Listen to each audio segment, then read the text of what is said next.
우리 서울 은평교회 성도님들께서 이번에 전도회를 준비하면서 저에게 말씀을 전하도록 부탁을 해주셔서 어떤 말씀을 전할까 많이 좀 고민이 됐습니다. 그런데 혹시 여러분 요즘 한국 드라마가 전 세계적으로 사랑을 받고 있지 않습니까? 근데 얼마 전에 넷플릭스에서 폭삭 소가수다라고 하는 제주도 배경의 드라마가 반영됐는데 보신 분이 거의 안 계시겠죠? 이게 이제 TV에서 방영이 돼야 되는데 넷플릭스라고 하는 이제 OTT 프로그램에서 이제 반영이 된 거라 많이 못 보셨을 것 같아요. 폭삭 소가수다라고 하는 제주도 방언의 뜻은 정말 고생 많았다라고 하는 그런 뜻이거든요. 관식과 애순이라고 하는 두 사람의 가족 관계 속에서 헌신적으로 사랑하며 사랑받는 것이 얼마나 축복된 것인지를 이제 깨닫게 해주는 드라마였습니다.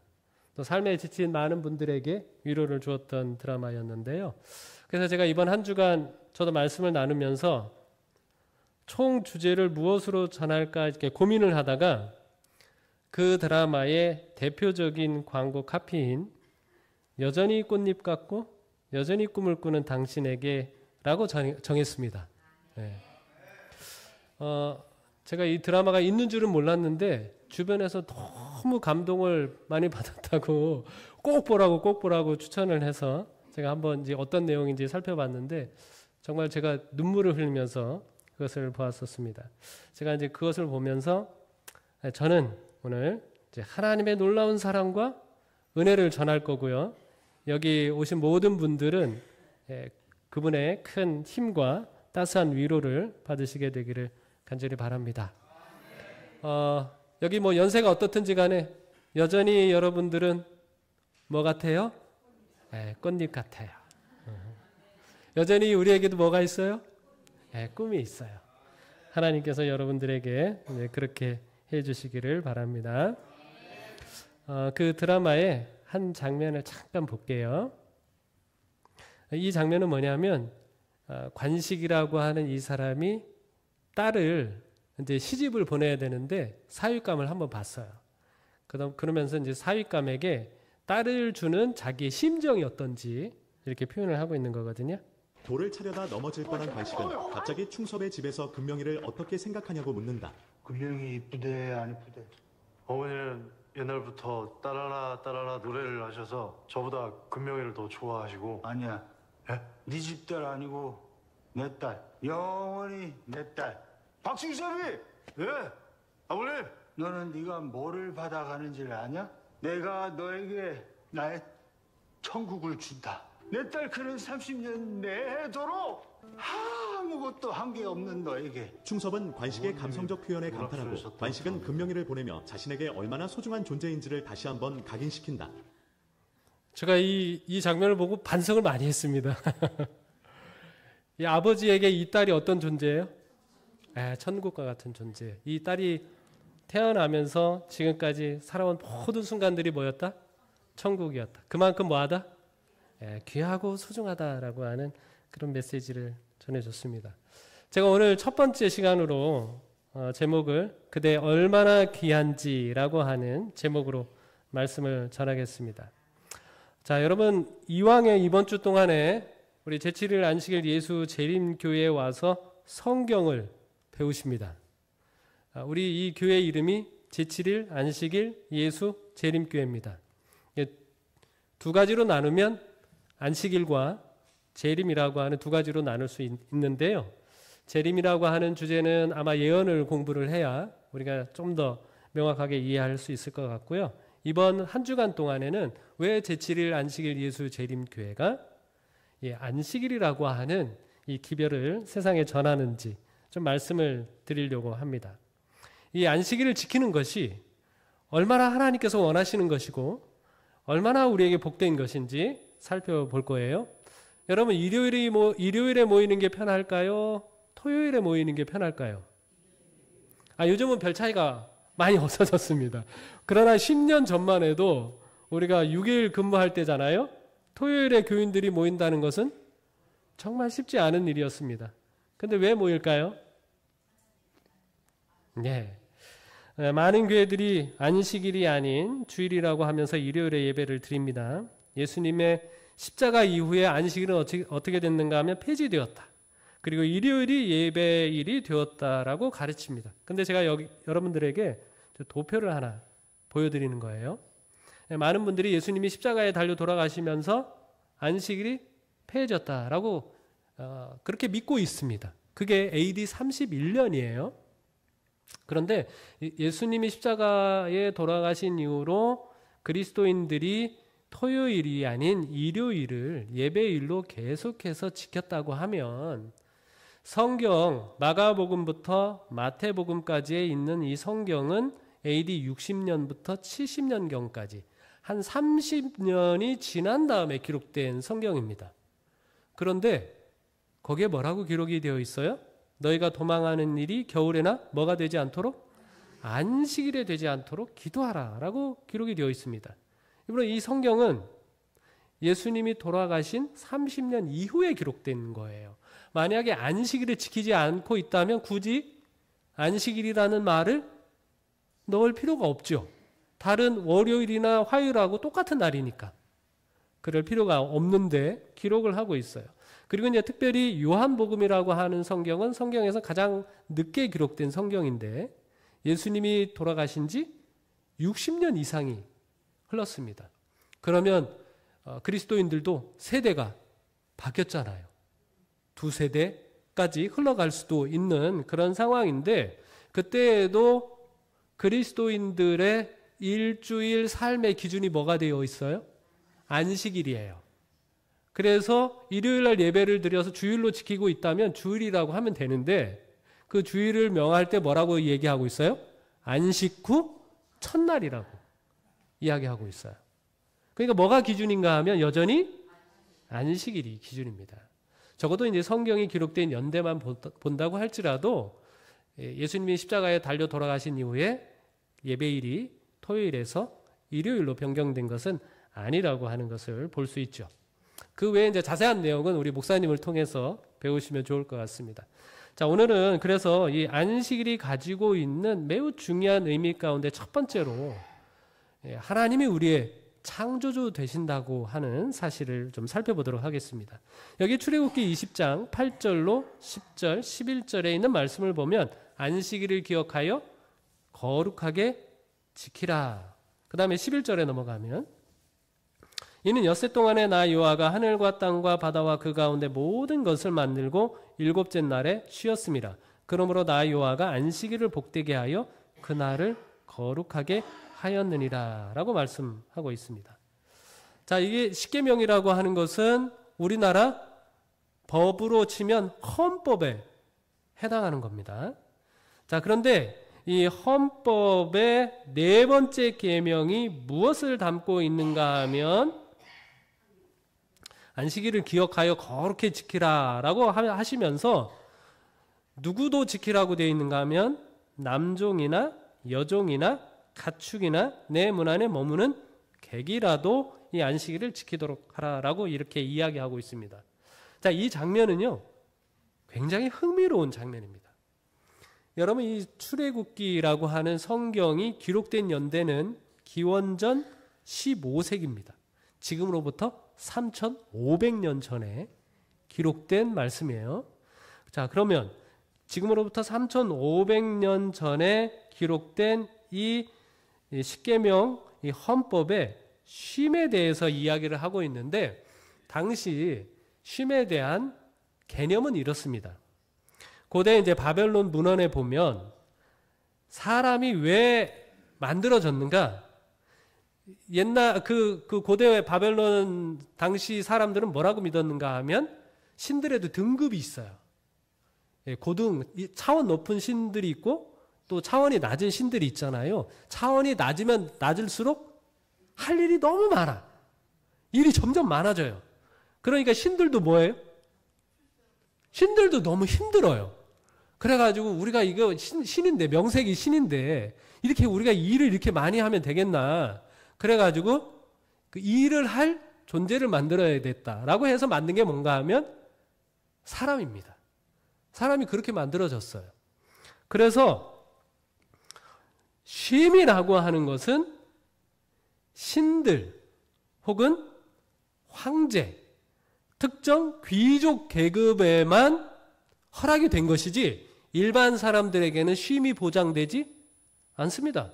우리나라도 이제 개화기 때 일요일 날 쉬라고 하니까 사람들이 막 이렇게 요즘 말로 이렇게 데모를 했어요. 왜요? 우리 뭐 해야 되는데? 일을 해서 돈을 벌어야 되는데 국가에서 막 쉬라고 하니까 막 싫어했단 말이에요. 우리 얼마 이제 100여 년 전만 해도. 근데 3,500년 전에는 일반 사람들에게 쉼이 보장이 돼야 안 돼요. 보장이 안 됩니다. 그런데 성경에는 이 헌법에 십계명에 너만 쉬는 게 아니라 누구도 쉬고 아들, 남종, 여종, 가축, 문 안에 머무는 객이라고 할지라도 다 쉬도록 이렇게 명령을 하고 있는 것입니다. 그런데 이 말씀을 보면 그리고 이제 그 이유를 설명을 하고 있지 않아요? 근데 그 이유가 뭘까요? 뭐라고 하나님께서 말씀하고 있나요? 왜 쉬어야 된다고 말을 하고 있어요? 자, 첫 번째로는 하나님께서 모든 것을 만들었다. 그 다음에 두 번째는 뭐예요? 두 번째는 하나님이 쉬셨기 때문이다. 이렇게 이야기하고 있습니다. 이 개념이 매우 중요한 의미를 가지고 있습니다. 왜 모든 종들, 여종들, 심지어 가축까지 다 쉬게 해야 하는가 하면 하나님이 그 모든 것을 만들었기 때문이라는 거예요. 나만 만든 게 아니라 내 옆에 있는 사람도 만들었고 그 다음에 그 계급은 낮지만 종들도 하나님이 만든 존재고 심지어는 가축에 이르기까지 다 만들었기 때문에 쉬어야 된다라고 말을 하고 있는 것입니다. 그 다음에 또 뭐라고 말씀하고 있는가 하면 기억하여 거룩히 지키라라고 말씀하시면서 지키는 방식을 이야기하는데 왜 우리가 아무 일도 하지 말라고 말씀하셔요? 네? 왜 아무 일도 하지 말라? 이유는 내가 쉬었기 때문이다 이렇게 이야기합니다. 내가 쉬었으니까 너희도 쉬어야 된다 이렇게 얘기하는 거예요. 내가 쉬었으니까 너의 종도 쉬게 해줘야 된다. 내가 쉬었으니까 너희의 가축도 쉬게 해줘야 된다라고 말씀하고 있어요. 이 말씀에 어떤 의미가 담겨져 있는가 하면 하나님이 누리는 것은 우리도 누릴 수 있다고 말씀하고 있는 거예요. 하나님이 기뻐하시는 그 기쁨은 내 종들도 나눌 수 있는 것이라고 말하고 있는 것입니다. 하나님이 누리는 행복은 심지어 내 가축들도 누릴 수 있는 것이라고 하나님께서 말씀하고 있는 거예요. 이 말씀 속에 얼마나 하나님의 깊은 뜻이 담겨져 있는지 모릅니다. 이 출애굽기 20장에 있는 이 십계명에 있는 말씀은 이 창세기 2장 1절로 3절 하나님께서는 창조하신 이 사건을 그대로 이렇게 메아리 치고 있는 것인데요. 여러분 이 창세기라고 하는 성경은 이스라엘 백성들에게 매우 의미 있는 성경입니다. 자, 왜 그런가 하면 이스라엘 백성들이 그 당시에 이집트라고 하는 곳에서 어떤 존재로 살고 있었어요? 노예로 살고 있었습니다. 아주 가치 없는 존재. 죽지 못해서 사는 존재.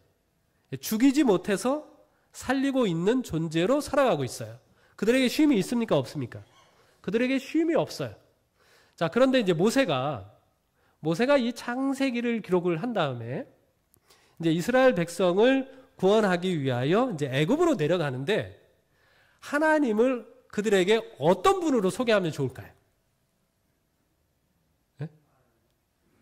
하나님을 그들에게 어떤 분으로 소개하면 좋을까요? 네. 그 하나님을 어떤 분으로 소개해야 될지를 기록하고 있는 게 창세기입니다.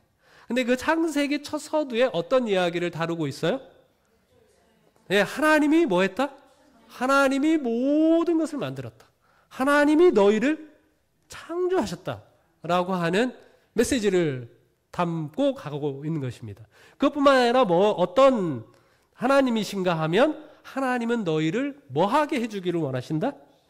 쉬게 해주기를 원하신다는 것입니다. 그들이 노예로서 쉼이 있어요, 없어요?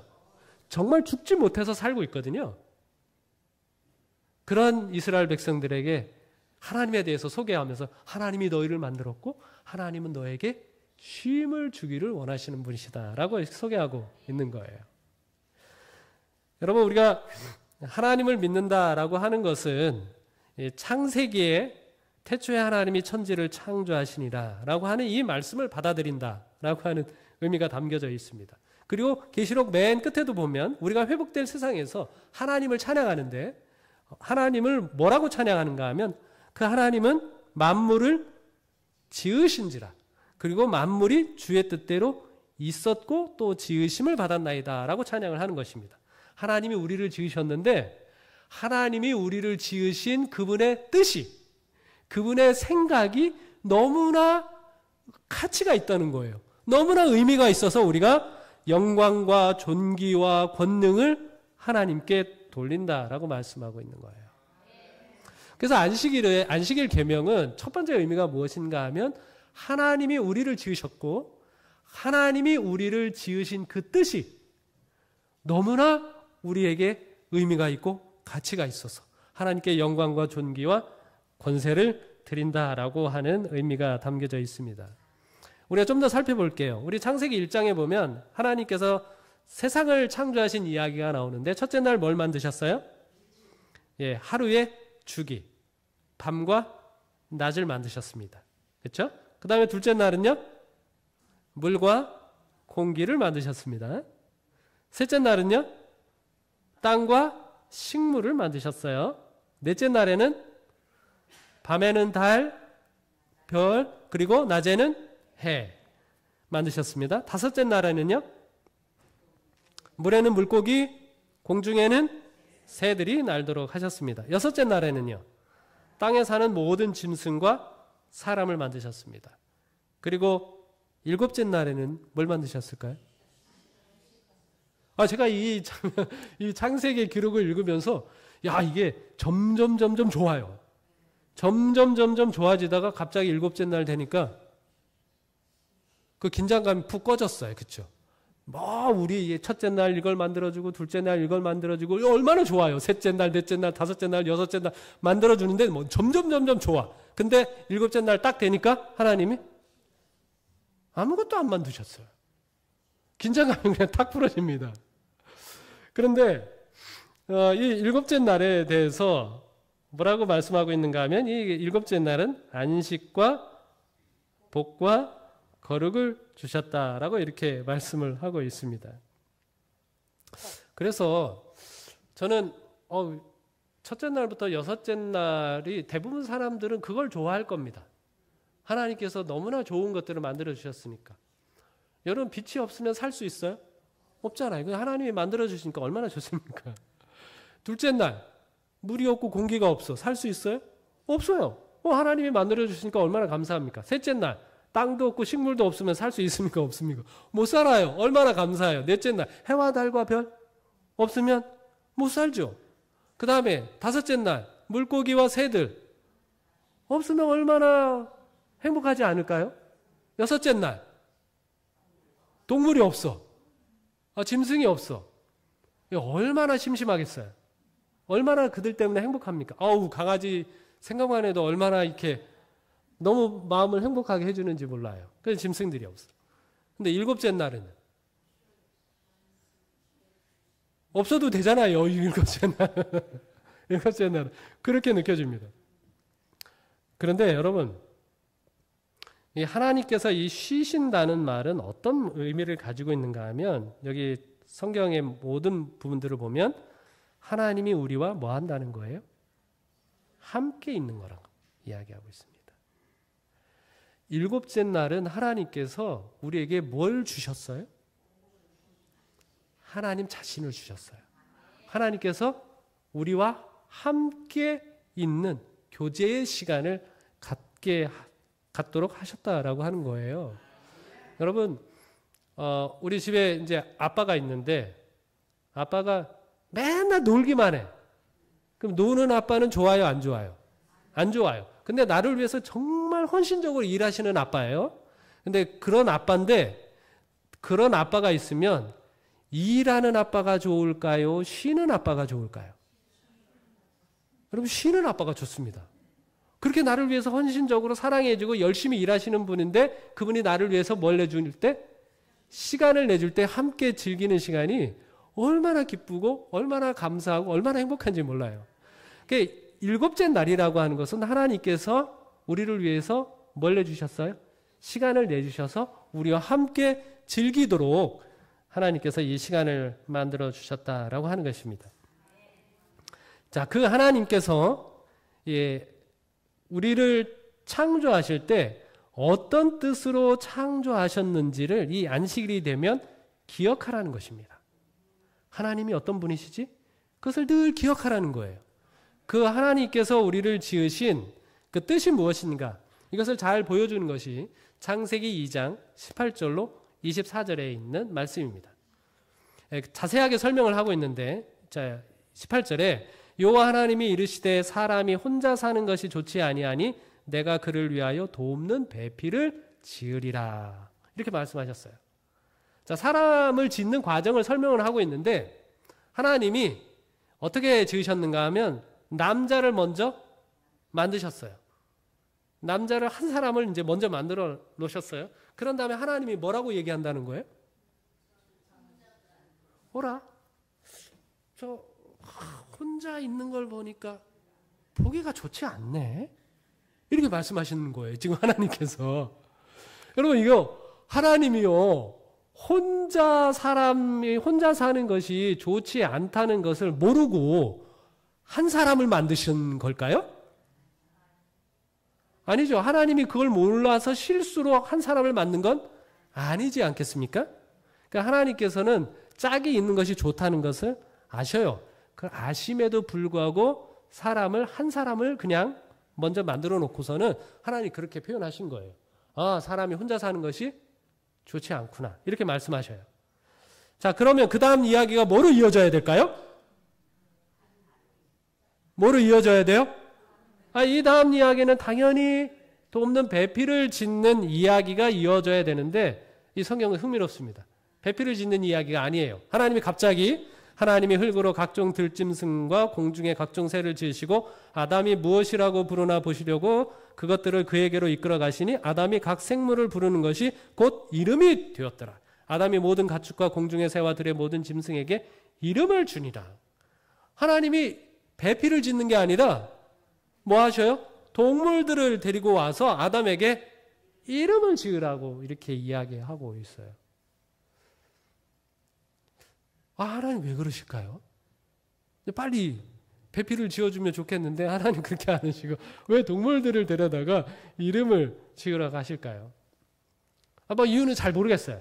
어쨌든 하나님께서 이제 동물들을 데려옵니다. 근데 아담이 참 지혜로워요. 하나님께서 얼마나 잘 지었는지 몰라요. 딱 보자마자 뭐 합니까? 이름을 짓기 시작해요. 얘를 하나님이 딱 데려왔거든요. 얘 이름을 뭐라고 지어요? 개라고 이렇게 이름을 짓습니다. 생긴 것도 개같이 생겼고 승질도 개 같잖아요. 그렇죠? 앞으로도 개처럼 살아라 이렇게 해가지고 개라고 이름을 지었습니다. 얘는요? 고양이죠. 고양이라고 이름을 딱 지었어요. 얘는요? 얘는 뭐예요? 얘는 소예요. 소. 얘는 소. 이렇게 딱 소라고 이름을 지었습니다. 자, 요 밑에는요? 예? 이게 뭐예요? 이름이 뭐예요?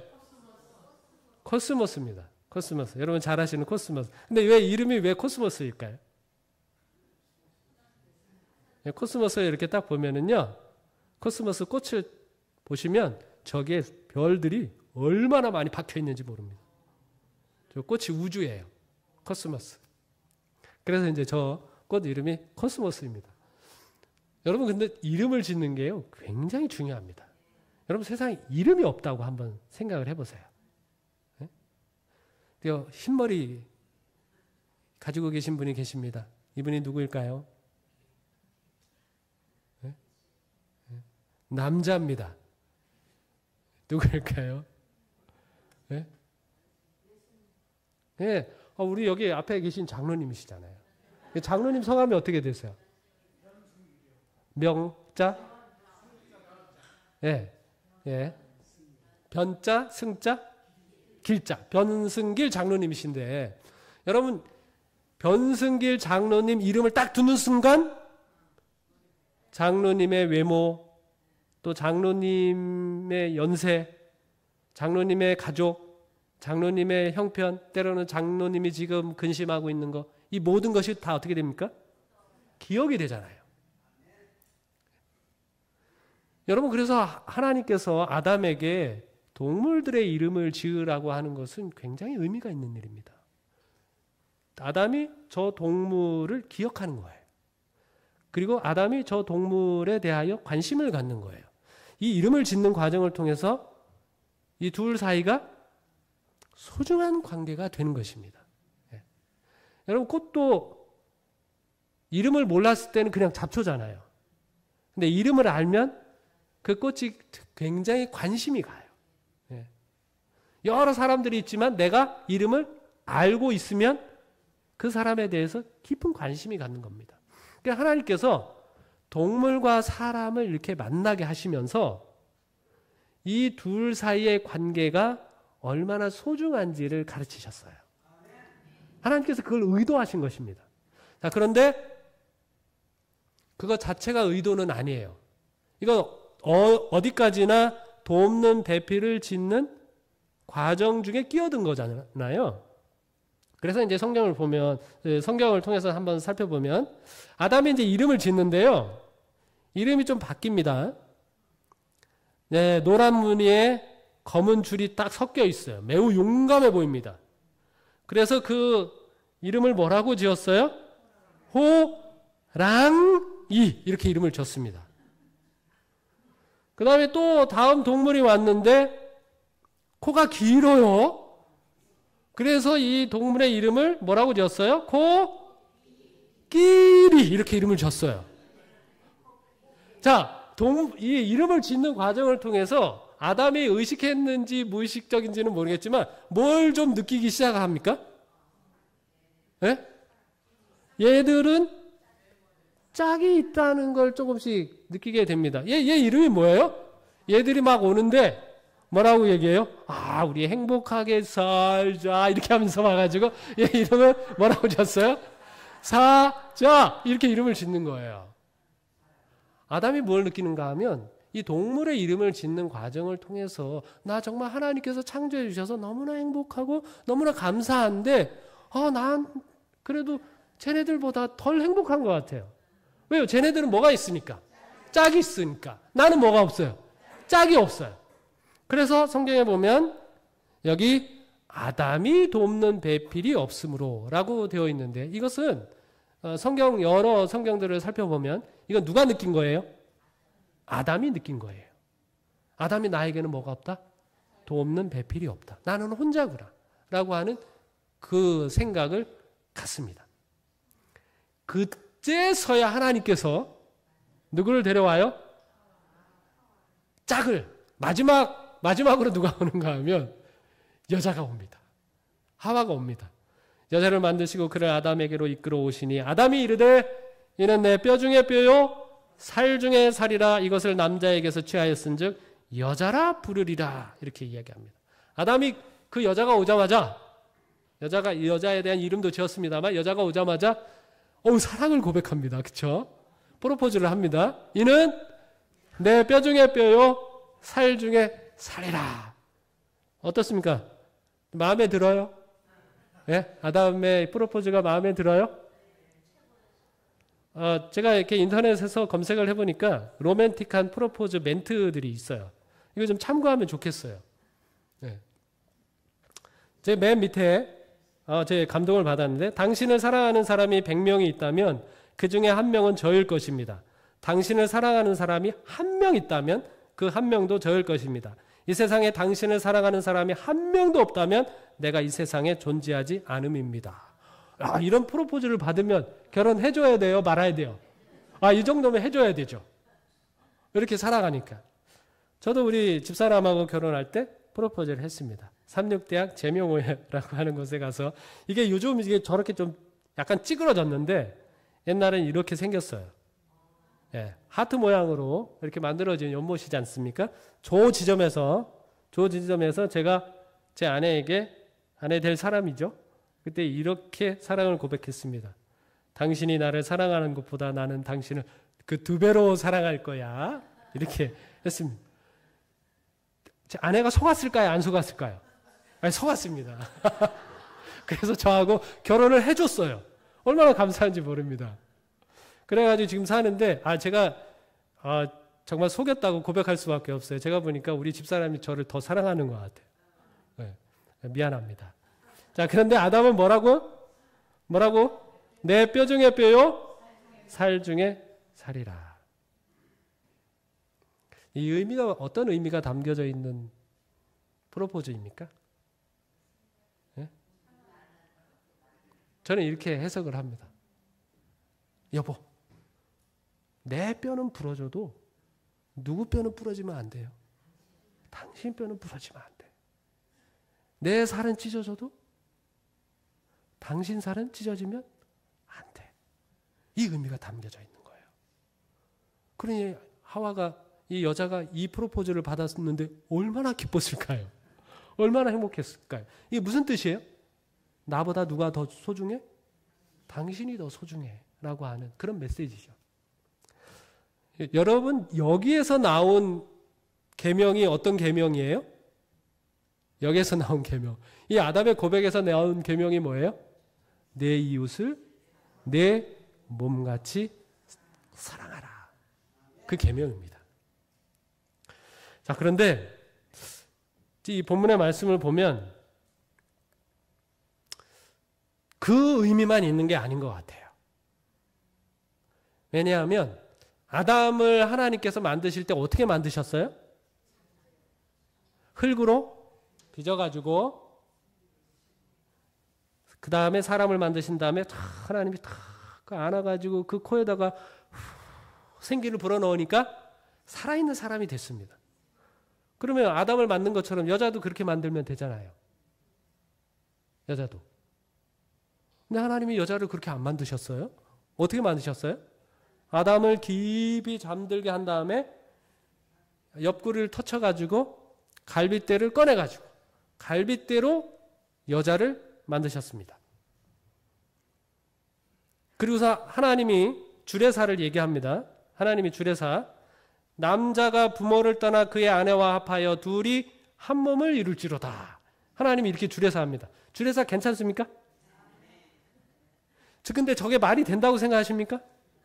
여러분, 자, 우리 지금 결혼하셨던 분들, 어쨌든, 예, 시집을 왔습니까? 아니면 남자가 왔어요? 여자가 왔어요? 남자가 부모를 떠났습니까? 여자가 부모를 떠났습니까? 여자가 부모를 떠났습니다. 여러분, 이 창세기가 기록된 게 기원전 지금으로부터 3,500년 전입니다. 3,500년 전이면 그때 남자가 집을 떠났을까요? 여자가 집을 떠났을까요? 여러분, 이 당시 이제 성경이 어떻게 기록이 되었나? 성경의 그 사람에 대한 그 당시의 풍습을 보면 여기 사람이 50명 있습니다. 50명. 50명 있다는 말은 남자가 몇 명이고 여자가 몇 명입니까?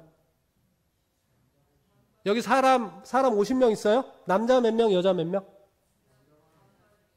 여러분, 그 당시 성경은 뭐라고 하는가 하면 사람이 50명 있다면 남자만 50명입니다.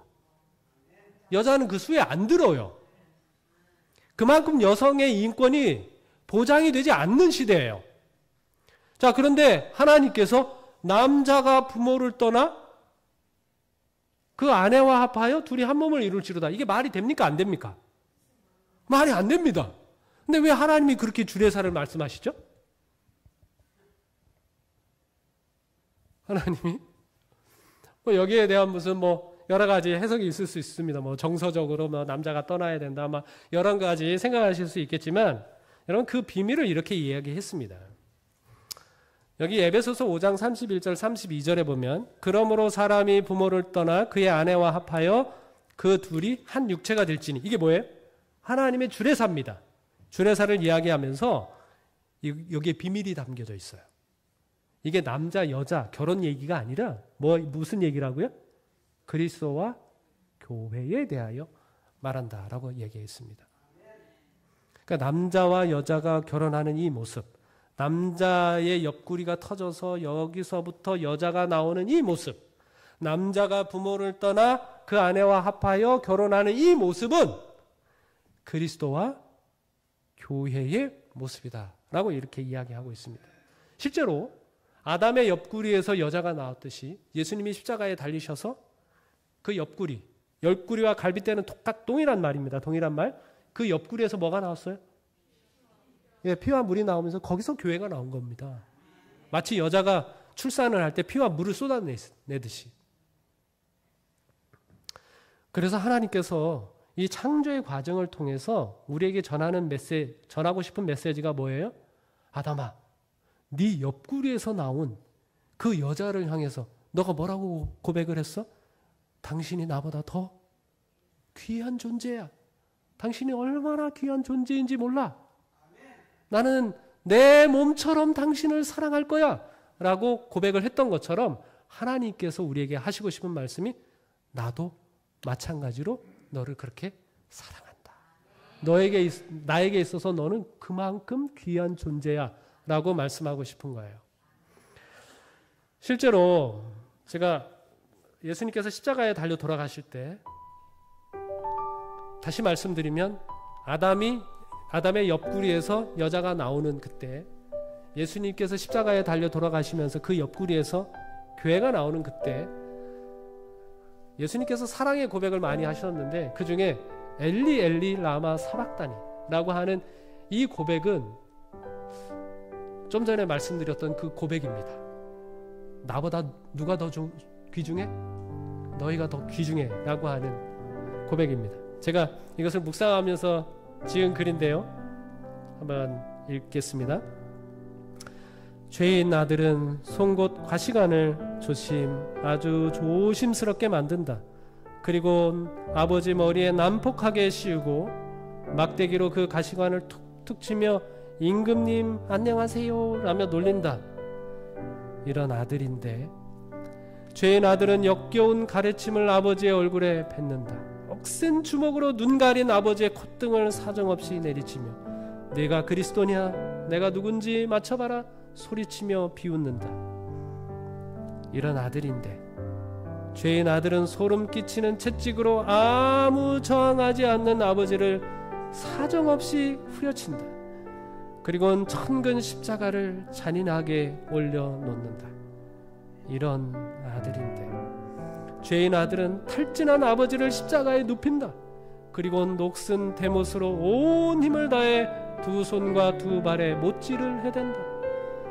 이런 아들인데 죄인 아들은 주의성 없이 십자가를 구덩이에 쿵 하고 내려놓는다.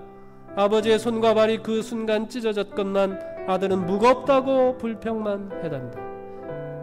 이런 아들인데 죄인 아들은 아버지가 입고 있는 속옷마저 탐이 난다. 마지막 수치심을 가려주는 그 옷마저 제비 뽑아 차지하고는 좋단다. 이런 아들인데 죄인 아들은 아버지의 죽음이 마냥 통쾌하다. 죄인 아들은 아버지를 버렸다. 아니 인정한 적 없었다. 이런 아들인데 엘리 엘리 라마 사박다니 나의 하나님 어찌하여 나를 버리셨나이까. 이런 아들인데도 아버지는 아들을 버릴 수 없었다. 자신이 영원히 버림받을지언정 아들의 구원은 절대 포기할 수 없었다. 이것이 예수님께서 십자가에서 우리를 향하여 고백하신 고백의 내용입니다. 여러분, 십자가 주위에 있었던 수많은 사람들은 어떤 사람들인가 하면 폭도들입니다. 그들의 악마적인 본성을 다 드러내면서 예수님을 모욕을 주면서 그렇게 죽이고 있는 사람들이에요. 하나님께서 누군가를 버리셔야 한다면 누구를 버려야 마땅합니까? 폭도들을 버려야 마땅합니까? 아니면 무죄하신 그분을 버리는 것이 마땅합니까? 근데 하나님께서 누구를 버리셨어요? 네, 무죄하신 그분 예수 그리스도를 버리셨어요. 그 이유가 무엇입니까? 그분을 버려야 그 폭도들 같은 우리들을 뭐 할 수 있습니까? 얻으실 수 있습니까? 그래서 우리 하나님께서 이 십자가를 통해서 우리에게 말씀하신 건 뭐예요? 내가 버림받을지언정 내가 포기될지언정 나의 목숨을 버려서라도 너희들은 구원할 만한 그런 귀한 존재들이라고 말씀하고 있는 거예요. 얼마나 감사한지 모릅니다. 여러분, 이 다리 밑에서 주워왔다라고 하는 말이 있잖아요. 저 다리에서 유래했다고 합니다. 저 청다리. 저게 경북 영주시 순흥면에 있는데 여기에 이제 유래가 있는데 단종의 보기를 도모하던 이제 금성대군과 그 모의에 가담한 사람뿐만 아니라 M1 그 순흥 사람 수백 명이 저 청다리 아래서 끌려가 죽었다고 해요. 순식간에 부모를 잃은 그런 어린 아이들이 얼마나 많이 있겠어요? 그 아이 며칠 이제 관군이 서울로 데려다가 키우면서 자연스레 다리 밑에서 주워왔다라고 하는 말이 생겼다고 해요. 여기에다가 이제 후에 태계 이황이 소수서원 그 당시 사립대학을 세웠는데 저 지역에 각처의 선비들이 이렇게 몰려오면서 잦은 연애 사고가 일어났나 봐요.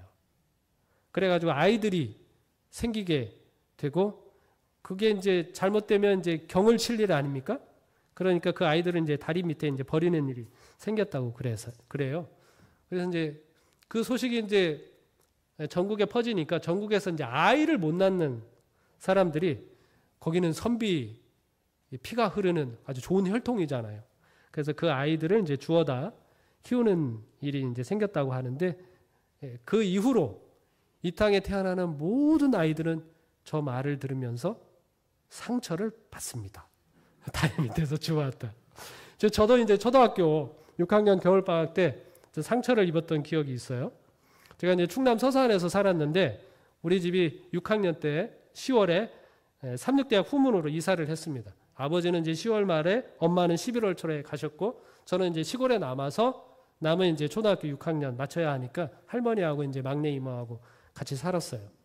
두 달이 이제 조금 안 되는 시간 이렇게 헤어져서 살았는데, 엄마하고 아빠가 얼마나 보고 싶은지 이렇게 남몰래 눈물도 흘리고 그랬습니다.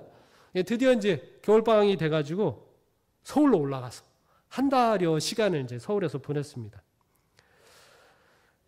근데 이제 시골에서 저희 집보다 먼저 올라오셔가지고 이제 자리를 잡고 있었던 이제 장로님 가정이 저희 막 차에 태우고서 이제 삼육대학도 보여주시고, 저는 그때 당시 이게 삼육대학인지 모르고 나중에 방학 끝나고 내려가서는 아이들한테 내가 막 서울대를 보고 왔다고 얼마나 자랑했는지 몰라요. 근데 이제 명동도 보여주시고, 이제 북악산길 이렇게 드라이브도 해주시고 그러셨는데 정말 이렇게 눈이 휘둥그레졌었습니다. 그리고 이제 얼마 후에 우리 집에서 이제 저녁을 먹게 됐거든요. 이제 장로님 댁에 이제 형하고 누나, 그리고 이제 장로님 내외, 그리고 우리 형까지 전부 제가 다리 밑에서 주워왔다고 얼마나 놀리는지 모릅니다. 처음에는 놀린다고 생각하고 들었는데 이분들이 뭐 내가 너를 낳은 그 엄마를 안다는 둥, 그 다리가 어딘지 알고 있다는 둥 막 계속 진지하게 이렇게 놀리는 거예요.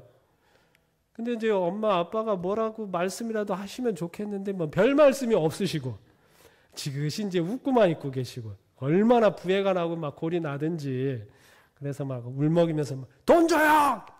진짜 엄마 아빠 찾으러 가게요! 이렇게 하면서 소리를 질렀습니다.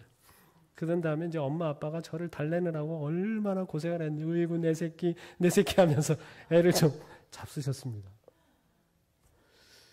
여러분, 이 성경의 하나님은요, 우리가 이 땅에서 경험할 수 있는 최고의 사랑, 부모의 사랑보다 더 극진한 사랑으로 우리를 사랑하십니다. 왜일까요? 그분은 우리를 지으신 분이기 때문에 그렇습니다. 그리고 그분이 우리를 지으신 그 뜻 속에 우리를 얼마나 귀하게 여기시는지, 자신의 목숨보다도 더 귀하게 여기시는 그런 하나님의 사랑이 담겨져 있습니다. 우리가 이 땅에서 그럭저럭 살아가고 있다고 하더라도 마치 부모 잃은 삶과 마찬가지라고 하나님은 생각하십니다. 왜냐하면 우리에 대해서 하나님이 가지고 계신 뜻은 이것보다 훨씬 더 행복하게 살아야 돼요. 이것보다 훨씬 더 귀하게 살아야 돼요. 엄청난 사랑을 더 많이 받으면서 살아야 된다고 하는 것이 우리 하나님의 뜻입니다. 왜? 하나님은 우리를 지으신 분이시기 때문입니다. 안식일의 첫 번째 의미가 뭐예요?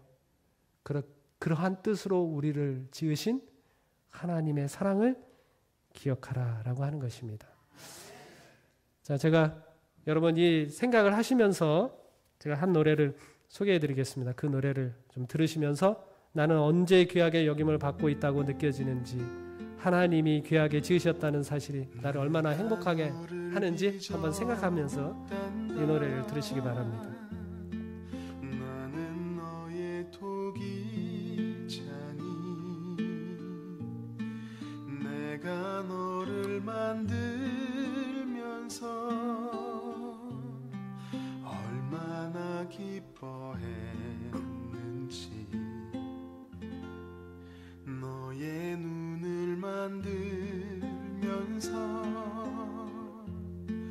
너에게 눈을 못댔지. 얼마나 사랑스럽던지 지금도 기억한단다. 너의 손을 빚으면서 하나하나 세어봤지. 이 세상 너밖에 없는 지문을 넣어주면서 너의 심장을 빚으며 호흡을 불어넣어주었지. 너의 첫 심장 소리를 들은 그날을 잊을 수 없지. 너를 다 빚은 그날에 누구에게 널 맡길지. 한참을 돌아본 후에 너를 보낼 수 있었지. 오늘 내가 널 바라보는 마음은 어떨 것 같니? 나는 널 단 한순간도 사랑치 않은 적 없지. 나는 널 단 한순간도 손에서 놓은 적 없지. 나는 널 단 한순간도 눈에서 뗀 적도 없지. 내가 너를 빚었단다. 나는 너의 토기장이.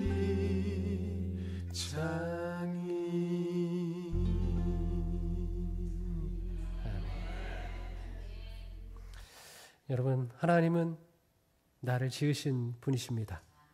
나는 하나님께 가장 귀한 존재입니다.